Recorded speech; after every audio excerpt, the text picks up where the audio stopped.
హత్యలు, అత్యాచారాలు, ఆస్తుల ధ్వంసంతో రాష్ట్రం రివర్స్ డైరెక్షన్లో వెళ్తోంది.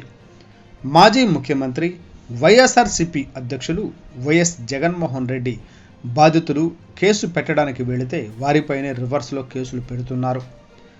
ప్రశ్నించే వారే ఉండకూడదనే రీతిలో రాష్ట్రంలో అణచివేత పాలన కనిపిస్తోంది. ప్రెస్ మీట్లో ఈ విధంగా వ్యాఖ్యానించారు. లేకపోతే రివర్స్ డైరెక్షన్లో పోతా ఉందా? రాష్ట్రంలో ఉన్న ప్రతి ఒక్కరూ కూడా ఆలోచన చేయాల్సిన అవసరము చాలా ఉంది. రాష్ట్రంలో ఈరోజు హత్యలు జరుగుతూ ఉన్నాయి, అత్యాచారాలు జరుగుతూ ఉన్నాయి, ఆస్తుల ధ్వంసం జరుగుతూ ఉంది.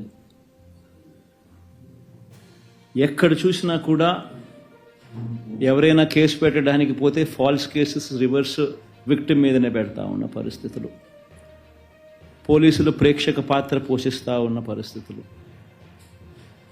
ప్రశ్నించడానికి ఏ స్వరం కూడా ఉండకూడదు, బయటికి అడుగు పెట్టకూడదు అన్న దృక్పథంతో ఈరోజు అణిచివేసే ధోరణితో ఈరోజు ప్రభుత్వం పరిపాలన కొనసాగిస్తూ ఉంది.